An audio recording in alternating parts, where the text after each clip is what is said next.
외조부의 소천을 통해서 슬픔 있는 배설기 전사를 위로해 주시며 그 가정에도 하나님의 위로가 함께 할 수 있기를 원합니다. 부모를 공경하며 아름다운 손길로 하여금 어른들을 대접하고 섬기는 가운데 오늘도 귀한 손을 주께서 붙들어 주시고 섬김의 삶 속에 주님이 이 땅에 오셨고 자기 목숨을 우리의 대속물로 주신 주님 앞에 더 사랑의 은혜를 힘입고 실천의 행함 속에 하나님께 기쁨이 되기를 간절히 원합니다. 이 예배를 위해서 기도드린 장로님의 간구하심이 주님 앞에 상달되게 하시고 응답이 이루어지기를 원합니다.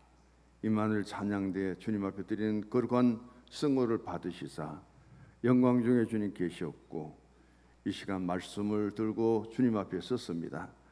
준비된 말씀이 선포될 때 주께서 함께 하시며 귀한 말씀 우리의 마음속에 아버지 하나님 은혜 되기를 원하옵고 더 감동되는 가운데 우리의 새로운 신앙의 성찰과 다짐과 고백이 있어지게 하옵소서. 예수님 이름으로 기도드립니다. 아멘.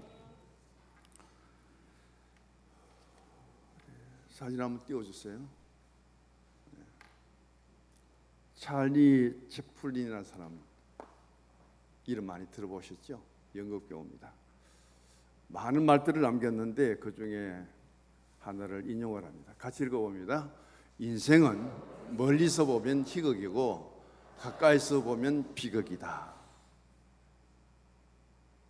여기 희자는 기쁠 희자입니다. 그리고 극자는 심할 극자예요. 자, 기쁨이 너무 심하면 어때요? 즐거움이 너무 심하면 어떻습니까? 희극이라고 하는 것은 배역을 맡은 그 배우가 등장을 해서 현실의 삶이 어떠하든지 간에 그런 여러 가지 풍자와 개그와 자신의 언어 표현을 통해서 다른 사람들을 웃도록 만드는 그런 역할을 하고 있습니다. 채플린은 참 많은 사람들을 웃기고 많은 사람들에게 긍정적인 힘을 가져다 준 연극 배우죠.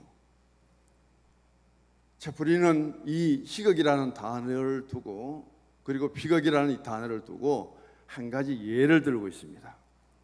그 예는 한 나무꾼이 산에 나무를 하러 갔어요. 칡넝쿨이 많이 우거져 있는 그곳에 가서 이제 마른 나무가 있어서 그 나무를 가지러 가면서 잠다고 잡은 것이 칡넝쿨 속에서 잠자고 있는 호랑이의 꼬리를 잡고 당겨버립니다. 호랑이가 깜짝 놀라갖고 엉하면 이 나무꾼에게 달려드는데 나무꾼이 응급결에 곁에 있는 나무를 타고 올라갑니다. 올라가니까 호랑이가 이 나무꾼이 타고 올라간 나무를 그냥 막 받아버려요, 머리로. 그래서 나무 위에 올라가 있던 이 나무꾼이 떨어지면서 어디에 떨어지냐면 호랑이 등에 떨어졌습니다. 그래서 호랑이는 자기 위에 사람이 떨어져서 타고 있으니까 이거 끄주려고 막 달리는 거예요. 이 사람은 떨어지면 죽잖아요. 떨어져도 죽고 물려도 죽을까 싶어서 호랑이를 막 기껏 안고 안 떨어지려고 애를 쓰고 있습니다. 그러니까 이 호랑이를 나무꾼을 태우고 호랑이가 뛰어다니는데 어디로 뛰어다니냐면은 농사짓는 농도로 막 뛰어다니는 거예요. 그때 들에서 일하는 농부가 보았습니다. 무더운 날씨 일찍부터 나와서 농사 짓는다고 땀을 펄펄 흘리는데 이렇게 보니까 멀리서 보니까 호랑이가 막 뛰어다니는데 그 위에 누가 있느냐면 사람이 타고 있는 거예요. 뭐라고 했겠습니까? 참 당신은 팔자도 좋다. 내 같은 사람은 이 무더운 날씨 속에 땀을 뻘뻘 흘리면서 농사일을 하는데 당신은 얼마나 팔자가 좋아가지고 호랑이 등을 타고 여행하고 다니냐고. 멀리서 보니까 너무너무 호랑이 등을 타고 다니는 그 사람이 부러운 거예요. 그런데 가까이 가서 그 사람의 현실 속에 한번 다가가 보시기 바랍니다. 호랑이 등을 타고 놀러 구경 삼아 뛰어다니는 것이 아니라 이 사람은 안 죽으려고 호랑이에 붙들고 있는 거예요. 언제 떨어져서 죽을지 모릅니다. 불안불안하면서 자기가 살기 위해서 호랑이를 붙들고 있는데 멀리서 보면 그렇게 희극적으로 보여도 가까이 가보면 너무 비극적인 현실이 나 앞에 다가와 있다는 거예요. 이걸 예로 들면서 멀리서 보면은 다 좋아 보이죠? 멀리서 보이면은 다 행복해 보이고 그 사람은 걱정 없는 거죠. 가까이 만나보십시오. 가까이 만나서 대해 보면은 멀리서 보았던 것하고는 전혀 다른 우리 모두에게는 그런 힘들고 어려운 일들이 있다는 것이죠. 인생이라는 것은 뭐냐 하면은 멀리서 볼 때가 좋습니다. 그러나 가장 가까이에서 서로 대해서 만나보면은 거기서 인간관계는 무엇인가, 대인관계는 무엇인가, 그런 것을 절감하게 된다는 것이죠. 옆에 분 한 인사할까요? 손 한번 줘보세요. 멀리서 보아서는 참 행복해 보이셨는데 가까이서 만나보니 그래도 걱정이 많네요. 할렐루야. 그게 우리가 봐야 될 믿음의 시선이야. 떨어져서 한 주간 어떻게 사셨는지는 잘 모르지만은 우리가 같은 교회 공동체 성도로서 가까이 보고 가까이 만날 수 있는 시간은 예배 시간이에요. 어느 때보다도 가까이 보입니다. 어느 때보다도 말 한마디 한마디가 들려집니다. 그런 가운데서 우리의 신앙과 삶은 어떻게 이루어져야 되는가? 오늘 채플리라는 한 사람의 말을 통해서 저는 인용을 해 봅니다. 멀리서 보고 그 사람은 행복해 보이는데 그 사람은 걱정이 없어 보이는데 나는 도대체 뭐냐? 호랑이를 타고 그렇게 구경 다니는 사람이 있다면은 나는 땀 흘려 논바닥에서 이렇게 고생하는 모습을 보고는 참 사람도 불공평하네. 세상도 참 불공평하네. 그런데 가까이서 보니까 못 죽어서 견디는 거예요. 가까이서 보니까 먹고 살기 위해서 나도 힘쓰고 애쓰는 거예요. 그게 불공평한 것이 아니라는 거예요. 모든 것은 공평합니다. 그 누구보다도 하나님은 가장 공평하신 하나님이에요. 그 공평하신 하나님 앞에 나는 무엇 때문에 멀리서 보고 불평하느냐? 가까이서 보고 우리가 서로 그래도 걱정이 있고 근심이 있고 염려가 있는 우리들의 모습을 한번 돌아볼 수 있는 시간이 되었으면 하는 바람입니다. 오늘 이 채플린이 한 이야기처럼 그런 인생의 삶을 산 사람이 다윗입니다. 겉으로 보면 대단하죠. 어린 소년인데도 블레셋의 장수 골리앗을 돌 하나로 맞춰서 죽인 사람이에요. 어린 그 심령에 얼마나 믿음이 강했던지 너는 칼과 단창으로 내게 오지만 나는 만군의 여호와 이름으로 가서 너하고 맞서 싸우겠다. 그가 가진 도전은요 상상을 초월합니다. 하나님의 믿음이 아니면 하나님의 능력이 아니면 누구도 맞설 수 없는 그런 다윗이에요. 그러던 그가 또 이스라엘의 왕이 됩니다. 어디서 배웠는지는 몰라도 찬송을 부르면 가장 거룩한 성악가가 되어요. 기도하면 누구도 감당할 수 없는 기도의 능력자가 됩니다. 그런 다윗은 이스라엘의 태극기에 그 다윗을 상징하는 별이 오늘 또 하나의 국가로 대표하는 국기로 쓰이고 있다는 사실. 이스라엘 민족의 역사 속에 가장 위대한 왕이 누구냐? 다윗 왕은 결코 2등이 될 수 없는 그런 위치에 세워져 있습니다. 그게 멀리서 온 다윗의 모습이에요. 그러나 가까이 다가가서 다윗의 모습을 보시기 바랍니다. 그는 사울에게 10년이 넘도록 몇 번이나 죽을 고비를 넘기면서 억지로 살아갑니다. 인생이 도망을 하고 피신하는 것도 어느 정도지 10년이 넘도록 그는 발붙일 것도 없고 숨을 것도 없을 만큼 그런 비참한 삶을 살았다는 사실이고요. 내가 아들이 있습니다. 압살롬과 아도니아 두 아들을 통해서 아버지를 죽이고 내가 왕이 되겠다고 아들이 반란을 일으키는데, 아들이 아버지를 죽이겠다고 군사를 동원해서 쳐들어오는데 그 아들을 피해서 도망가는 다윗의 모습, 오늘 우리의 아들들에게 내가 그런 아버지 신세가 되었다면 오늘 우리 마음은 어떨까요? 그리고는 바세바를 취했다가 왕의 신분에 체면 다 구개고 침상을 적시고 뼈가 부러지는 것 같은 그런 고통의 회개를 통해서 다윗으로 세워지는 그 모습을 오늘 나의 신앙의 현장으로 돌아가서 우리 얼마나 회개하고 얼마나 그런 비통한 눈물을 흘리면서 주님 앞에 내 모습을 드린 적이 있느냐는 거예요. 하나님이 하지 말라는 그 인구조사를 한 후에 다윗이 얼마나 고통 속에 있습니까? 그거 인구조사한 것 때문에 하나님이요, 석 달 동안, 3개월 동안, 3년 동안 그 징계 3일 만에 그 전염병을 통해서 다윗의 군사들이, 다윗의 백성들이 얼마나 죽어나갑니까? 7만 명이나. 하나님 하지 말라는 그 인구조사한 것 때문에 이런 징계를 받는 다윗이 하나님 앞에 또 부러져서 어떻게 용서를 받으실까요? 그가 아르곤의 타작마당을 샀어 번제를 드리고 하나님께 회개하고 용서하여 하나님 진도가 멈추는 그런 일들을 가장 가까이서 당하는 다윗의 모습을 우리가 볼 수 있어야 된다.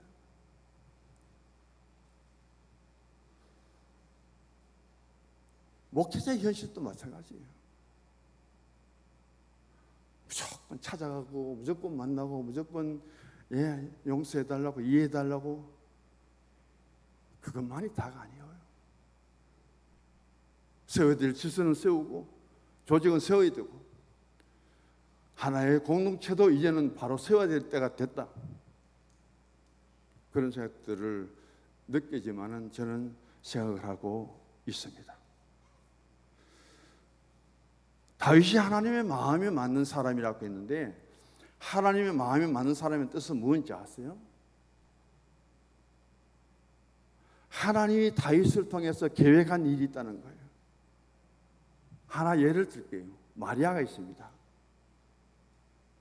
그 마리아는 아직도 처녀예요. 그는 자신이 요셉 외에 누구를 만난다고 생각도 안 했고 누구를 통해서 잉태를 한다고 상상도 안 합니다. 요셉은 상상도 안 했고 요셉은 생각도 안 했습니다. 그런 마리아에게 우리 하나님은 계획하신 거예요. 그리고 하나님은 하나님 계획대로 진행합니다. 때가 되어서 예수님을 이 땅에 보내시게 되는데 성령으로 마리아의 몸에 잉태를 시킵니다. 그때 마리아를 딱 만나보니 너에게 성령으로 잉태했다. 하나님 마음에 맞지 않으면은 마리아가 거부합니다. 나는 도저히 받아들일 수 없습니다. 하나님의 마음에 들지 않고 하나님 앞에 합한 마리아의 마음이 되지 아니하면은 나는 이런 일들은 절대 있을 수 없습니다. 나는 약속을 한 결혼 상대자 요셉이 있습니다. 요셉이 하나 죽어요. 나를 그렇게 잉태하고 남편 없이 잉태했다면은 신고해버리면은 보고하면 나는 돌에 맞아 죽어요. 난 그런 일을 할 수 없어요. 그렇게 마리아가 버텼다면은 마리아는 하나님 마음에 맞는 자가 아니라 하나님 마음에 안 맞는 사람이에요. 하나님은 모세를 계획하고 있습니다. 430년 동안 애굽 땅에서 이스라엘 민족들이 얼마나 고통을 당하는지 그들이 하나님 향해서 울부짖는 소리가 하늘에 들리는 거예요. 그래서 하나님은 계획했습니다. 누구를요? 애굽 땅에 40년 있다가 지금 광야에 와서 40년 동안 양떼를 치는 모세를 하나님은 계획하셨고, 너를 애굽 땅 바로에게 보내서 이 백성들을 데리고 탈출해서 가나안 땅으로 갈 지도자로 세워야 되겠다. 하나님 계획이에요. 모세를 만납니다. 그 하나님의 뜻에 모세가 거역도 했지요. 그러면 결국 수용하잖아요. 그래서 하나님이 모세를 만나보니 내 마음에 맞는 자고, 하나님이 마리아를 만나보니 내 마음에 맞는 자고, 그 들에서 양을 치는 어린 목동에 불과한 다윗에게 하나님은 계획을 다 하신 거예요. 이 나라를 구출하고 블레셋의 골리앗을 죽일 수 있는 사람은 너밖에 없다.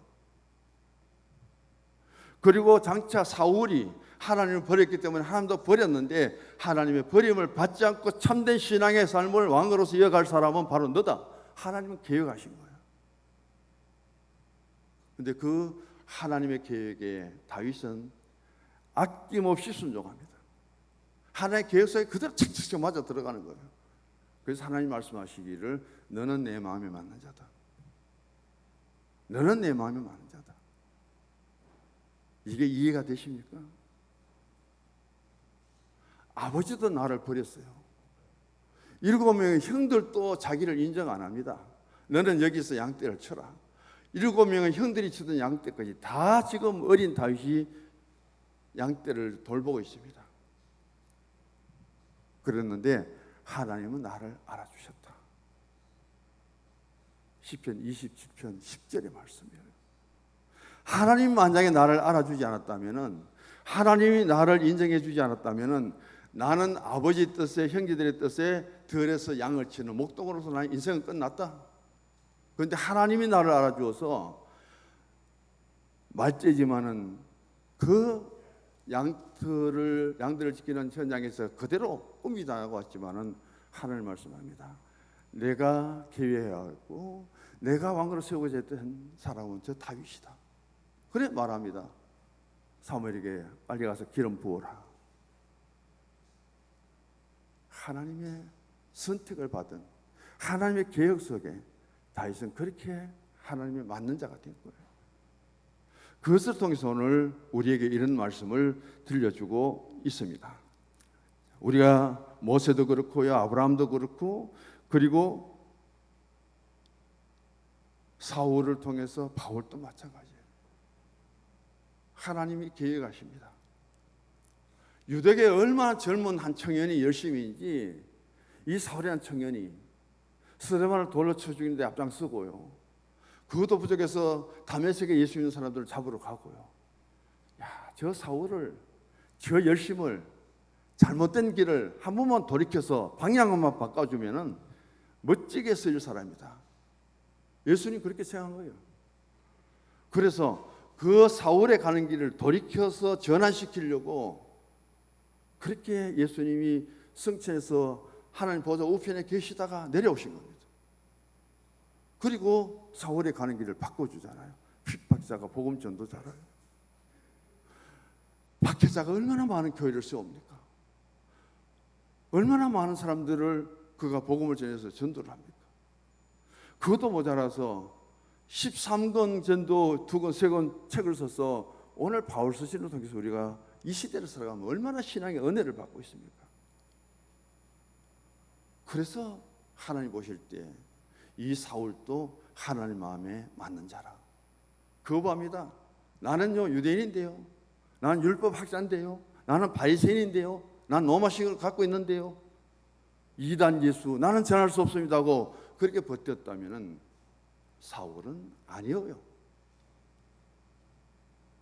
그런 사울을 바울로까지 하나님은 변화시키시고 돌이켜서 귀하게 쓰시는 모습을 우리가 결코 잊어서는 안 된다는 말씀입니다. 그래서 오늘 하나님 마음이 합한 자는 누구인가? 나는 모릅니다. 나는 전혀 몰라요. 그건 하나님은 계획하셨습니다. 말씀드릴까요? 저도 교사 자격증을 따고 부산 분일 여고까지 갔어요. 이래서 내고 다 결정됐어요. 그런데 저에게 질문을 하더라고요. 목사가 되려고 신학을 했는데 후에 대학을 해서 교사 자격증을 따고 어느 것을 선택하렵니까? 그러면서 저를 소개했던 부산에 계신 삼촌님이 이런 이야기를 해요. 교사가 좋지만 너는 먼저 신학했으니까 목사가 되어야 되지 않느냐. 우리 가문의 7대 종손으로 너가 서 있는데 나도 신학하는 걸 엄청 반대했는데 이제는 마음을 정해서 신학으로 그리고 목회 길을 가는 게 맞지 않을까. 그래서 제가 목회 길을 선택한 사람이에요. 하나님은 저를 어떻게 선택해 주셨는지 모르겠습니다. 그러나 하나님이 저를 목사로 세우려고 할 때 제가 하나님 마음에 맞았기 때문에 이 길을 왔지 않을까. 여기까지 저는 하나님의 계획하심에 제가 쓰임 받을 수 있다면, 하나님의 계획하심이 저에게 이루어졌다면 저는 아멘으로 받습니다. 그래서 목사가 되었겠죠. 그 모습은 어떨지 몰라도요, 오늘 가장 바람직한 것은 채플린의 예화가 아니에요. 다윗의 어떤 멀리서 보고 다윗의 어떤 가까이 고난당할 그때의 다윗을 보는 것이 아닙니다. 저는 이 시간 이렇게 증거하고 싶어요. 멀리서 봅니다. 많이 아팠어요. 멀리서 봅니다. 집사람 잃어버렸어요. 멀리서 봅니다. 아들도 하나 빗나갔어요. 그런데 가까이서 볼까요? 그러면 나는 하나님이 계십니다. 이제 제가 얼마 더 있으면 하나님께 갈까요? 하나님 외에 아무도 없어요. 무엇이 소망입니까? 저는 그거예요. 천국이 점점 내게 가까운다는 것을 실감합니다. 정말로 혼자 사는 연습도 했고요, 천국 가는 것도 연습했고요. 저는 두렵지 않아요. 세상 누구를 만나서 어떤 행복이 내게 주어진다 할지라도 이제는 내 마음속에 가장 가까이 계시는 하나님, 그 예수님 때문에 내가 하나님 나라에 갈 수 있고 하늘나라의 통치를 받는 하나님과 함께 살아갈 수 있다는 그 나라가 내게 남은 가장 유일한 소망이에요. 저는 그 하나님 믿습니다. 그 하나님 앞에 내가 있기 때문에 세상적으로 겉으로 외로워 보이고 고독해 보이고 그럴지라도 저는 그렇게 생각 안 하셔도 됩니다. 저는 내 내면 세계는 가장 하나님과 가까이 있어요. 내 영적인 신앙은 하나님을 가장 사랑합니다. 우리 할머니로부터 아버지 어머니로부터 조상들이 다 예수 믿고 천국 가 계시는 그곳에 나도 집사람가 있는 그곳에 만날 수 있는 그것이 제게 소망이에요. 누구도 알 수 없는 내 내면의 영적인 신앙의 상태, 저는 이것이 가장 기뻐요. 힘들고 어려울 때 기도하고 찬송하면서 제가 천국의 소망만이 이제 내게 남은 가장 아름다운 삶의 마지막이고 목표예요. 그런 저에게 하나님이 찾아오셔서 한마디 말씀한다면은, 정모사야, 너도 내 마음에 맞는 사람이다. 너도 내 마음에 맞는 사람이다. 그 말씀 한마디만 들으면 더 바랄 것이 없어요. 더 바랄 것이 없어요. 오늘 다윗은 하나님의 마음에 맞는 사람입니다. 다윗은 하나님 뜻을 다 이루는 성김의 사람이다. 첫 번째 그렇게 말씀하죠. 많이도 섬겨보았습니다. 저도 힘 닿는 데까지는 섬겨보았어요. 그런 가운데서 오늘 다윗은 하나님 마음에 합한 사람이 되었는데, 하나님의 마음에 합한 자가 되어서 22절에 앞에서는요, 내가 이새의 아들 다윗을 만나니 내 마음에 합한 사람이고요, 하반절에 보면 내 뜻을 다 이루게 하리라. 한 절에 두 가지를 하나님이 동시에 묶어서 다윗에게 말씀하고 있습니다. 자, 만납니다. 수업 미팅 해보셨죠? 그 만남은 누구 소개를 통해서든지 그렇게 만납니다. 쉽게 헤어져요. 그러나 그 만남을 통해서 내가 인생관이나 신앙관이나 가치관에 그렇게 그 변화를 못 느꼈고요. 미팅에서 최고 잘 간다면 결혼까지는 하겠죠. 그 이상 나는 달라질 게 없습니다. 그러나 똑같은 만남인데 우리 신앙의 만남은 인카운터예요. 인카운터는 하나님과 나와의 만남입니다. 우리는 인간 대 인간의 상대적인 관계성을 만나는데 하나님은 나의 하나님이시고 예수님 나의 구주예요. 그분과의 나의 만남을 통해서 이 인카운트를 만났다가 끝나는 것이 아니라 헤어지는 것이 아니라 그 만남이 내 속에 영원히 남아있다는 거예요. 그래서 그 예수님 나의 구주로 모시는 거예요. 그분이 나의 주인이에요. 내 모든 것은 그분의 것입니다. 이 신앙이 만남을 통해 지금까지 지속되고 있습니까? 그 신앙이 인카운트의 신앙이에요. 그게 하나님과 나와의 만남이에요. 그걸 통해서 내가 변화되고 달라지는 거예요. 이게 진정한 신앙 안에서의 만남입니다. 여기서 거듭난 것이 바로 우리에게 주어진 중생입니다. 오늘 다윗은 바로 이 말씀을 통해서 우리에게 참 귀한 교훈을 던져주고 있고 예수님도 마찬가지입니다. 예수님이 이 땅에 오신 것은 하나님 뜻을 이루기 위한 것이죠. 수없이 우리가 기도합니다. 하늘에서 하나님의 뜻이 이루어진 것처럼 같이 이 땅에도 이루어지기를 원합니다. 하늘에 하나님과 같이 계셨던 예수님이 하늘의 뜻은 하나님께서 이제 이루시고 이 땅에 이루실 일을 위해서 하나님 독생자를 내려보냅니다. 이 땅에 오신 예수님이 하나님 뜻을 이루는 길은 하나님 백성들이 죄로 하여금 다 죽어야 되죠. 살 수 있는 유일한 길은 구약에서 5대 제사입니다. 이 제사법을 통해서 살아날 수 있는 길을 열어놓으셨어요. 그게 번제, 속죄, 속건제, 화목제, 요제까지요. 그 제물을 통해서 드려집니다. 그게 예수님이 십자가에서 한 번에 대속의 제물이 되시고 완성하셨죠. 그러니까 제 용서를 받습니다. 이걸 이룰 수 있는 사람은 인간이 죄를 지었기 때문에 인간으로 와야 됩니다. 자, 우리가 계속해서 회개하고 중보기도 하지만은 소돼지를 위해서 기도 안 하잖아요. 죄성을 위해서 기도 안 하잖아요. 인간이 지은 죄는 인간이 용서를 받아야 됩니다. 근데 모든 인간 보니까 다 죄인이에요. 죄 없는 분은 유일하게 예수님이에요. 그래서 죄 없는 분이 우리 모든 죄짐을 다 대신 지는 거예요. 우리가 받아야 될 형벌을 예수님 십자가에서 혼자 다 지신 거예요. 그리고 우리의 죄를 용서해 주시고 예수 생명을 우리에게 주신 거예요. 그 예수의 생명은 살리는 영이고 예수의 영은 나를 새롭게 하는 거예요. 그 믿으면 내가 서서 변화된 모습 속에 예수님을 사랑하고 주의 피로 값주고 사신 교회를 사랑하고 그게 실천한 데가 어디냐? 교회예요. 그게 나의 신앙의 극치예요. 그 일을 이루는데 오늘 다윗의 모습이나 예수님 모습을 보면서 우리가 깊이 생각해 보십시다. 다윗이란 이름은 구약에 800번, 신약에 60번 나옵니다. 다윗의 직업을 말하면요, 시인, 정치가, 제사장, 군인, 지도자, 왕. 한 사람이 이만큼 많은 역할을 맡아서 하나님 역사 속에 위대한 신앙의 업적과 그리고 믿음의 발자취를 남겼다는 것이 위대하죠. 그래서 다윗은 섬기는데 탁월한 사람이다. 다윗의 뒷이야기는 생각하도록 합니다. 두 번째 가보십시다. 하나님의 마음에 맞는 다윗은 자신의 일을 철저하게 회개하는 사람이다. 회개하는 사람이다. 역대상 29장 3절에서 5절까지 하나님은 다윗이 자신이 마지막 하고자 싶었던 하나님의 성전 건축이에요.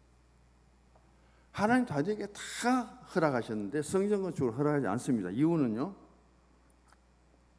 다윗은 너무 전쟁을 많이 했습니다. 언제부터 전쟁되었느냐면 골리앗을 칼로 뽑아갖고 골리앗의 목을 치는 것부터 다윗은 전쟁이 시작해요. 이미 골리앗은 다윗의 돌에 못 맞아서 쓰러진 상태입니다. 그런 가운데 골리앗이 갖고 있던 그 칼을 뽑아갖고는 골리앗의 목을 쳐버립니다. 그때부터 흘린 다윗의 피는 수없는 전쟁 속에 많이 묻혀 있습니다. 하나님은 이렇게 말합니다. 피를 많이 흘린 너의 손을 통해서는 하나님 거룩한 성전이 건축되는 것을 허락하지 않는다. 그러나 너희 아들을 통해서는 이 일이 이루어질 것을 허락한다고 했습니다. 그래서 제가 역대상 29장 3절 5절 한 가지만 볼게요. 다윗이 자신이 건축하지 못한 건축을 아들 솔로몬이 하도록요 금 10만 달란트를 준비했습니다. 금 10만 달란트 제가 한번 찾아봤거든요. 제가 이번에 금 한 돈을 했는데 40만 원. 우리 누님은 했는데 42만 원 줬더라고요. 지금 금 한 돈에 40만 원입니다. 근데요 금 한 달란트가 33kg입니다. 금 한 돈이 3.kg이에요. 그래서 금 한 달란트가요 8,800돈이 돼요. 한 돈이요 40만 원 치면요 한 달란트가 얼마냐 하면 352억이에요. 한 달란트가. 그럼 10만 달란트면 돈이 얼마예요? 한 달란트가 352억인데 계산되고 40만 원 쳐가지고요 10만 달란트 상상이 안 됩니다. 다윗이 그때 성전 건축을 위해서 10만 달란트를 준비했다? 자신이 건축하지 못한데도 한 달란트만 뽑아도 지금 352억인데 한 달란트만 저한테 주었다면 얼마나 베풀고 성교하고 나겠어요. 그런 다윗의 모습입니다. 그렇게 훌륭한 일을 했는데도 불구하고요 다윗이 범죄 딱 두 가지입니다. 하나는 인구조사한 거고요 또 하나는 바세바를 지어서 우리아를 전쟁터에 보내서 죽인 사건입니다. 다윗의 회개는 처절하죠. 처절해요. 죄 짓는 것은 쉬워요. 간단해요. 그것을 회개하고 돌이켜서 회복하는 데는 엄청난 시간이 걸립니다. 그 회개의 회심에 있어서 가장 귀한 것을 다윗이 보여주고 사도 바울이 다메섹 도상에서 그가 유대교에서 기독교로 개종하고 복음을 박해하던 자가 복음을 전한 자로 그 일생을 살아간 것처럼 다윗은 여기에 두 가지를 통해서 회개한 후에 다윗은 온전하게 서서 가장 그의 마지막을 아름답게 장식하고 성공적인 삶을 신앙을 살았던 사람입니다. 그래서 우리는 살아가면서 주의 일을 많이 했다고 나는 참 많이 했다고 그것보다는 우리가 죄가 짓지는 않았는지 회개할 때 하나님 우리가 남긴 신앙의 모든 그 발자취보다 더 정결하고 죄용스를 하고 그리고 마지막 주님 앞에 가장 아름다운 신앙의 모습으로 서게 되는 그날을 하나님이 축복하실 줄 믿습니다. 마지막입니다. 하나님의 마음에 맞는 다윗은 성전을 사모하고 칭찬받는 사람이다. 시편 84편 오늘 가셔서 한번 읽어보십시오. 다윗이 얼마나 성전을 사모했는지. 주의 장막에 하루가 세상에 천년보다 낫다고 하는 것. 다윗만큼 성전을 사랑한 사람이 없지요. 그리고 다윗만큼 칭찬을 많이 받은 사람들도 없습니다. 스데반이 칭찬했고요, 이스라엘 백성들이 다윗을 칭찬했고요, 자기를 6번이나 죽이려 했던 사울 왕도 결국은 다윗을 칭찬합니다. 그 다음 다윗의 신하들, 베들레헴에 물 한 모금 먹고 싶다 하는 그 말을 듣고 세 용사가 적진을 뚫고 가서 물을 받아옵니다. 그것을 다윗에게 줍니다. 다윗이 마실 수가 없잖아요. 그 땅에 부으면서 이거 내 물 한 모금 마시도록 하려고 군인들이 목숨 걸고 물을 또 이걸 내가 어떻게 마실 수 있냐, 이거 저들의 생명의 피라고 하면서 쏟아 부어버립니다. 다윗을 얼마나 존경하고 다윗을 얼마나 추종했으면은 세 용사가 이런 모험을 하면서 물 한 모금 구하기 위해서 자기 목숨을 바칠 수 있을까요? 그 신하들의 충성을 다윗이 보고 갈증을 해소하고 물 한 모금 잘 마셨다 하지 않고요, 물 한 모금 내게 대접하기 위해서 생명의 피까지 흘려가면서 그까지도 내놓고 충성하는 그들의 모습을 격려하고, 그리고 다윗을 칭송하는 그 높고 낮은 계급과 질서를 떠나서 이런 모습들을 다윗은 우리에게 보여줍니다. 오늘 다윗은 하나님의 칭찬을 받습니다. 예수님 칭찬을 받는 거예요. 오늘 보면 22절로 대신하겠습니다. 우리는 일을 합니다. 수없이 많은 사람들이 산더미 같은 일을요 벌려놓고 그거 못하고 떠난 사람이 많아요. 그러나 그 하나님의 엄청난 많은 일들을 다윗 한 사람이 이 땅에 와서 그 일을 다 정리하잖아요. 다 해결하잖아요. 그래서 다윗은 신앙이나 삶이나 인격이나 하는 일이나 이렇게 다 위대하고 그 하나님의 마음에 맞는 귀한 성도로서 믿음의 사람으로서 우리에게 이렇게 귀한 교훈을 남깁니다. 주보같이 마지막에 읽습니다. 다윗처럼 하나님의 마음에 맞는 사람, 하나님의 뜻을 이루는 사람, 잘못을 회개하고 성전을 사모하며 성령으로 감동을 받는 성도가 되어 주님과 교회가 서시기에 합당한 일꾼이 되기를 축복합니다. 아멘.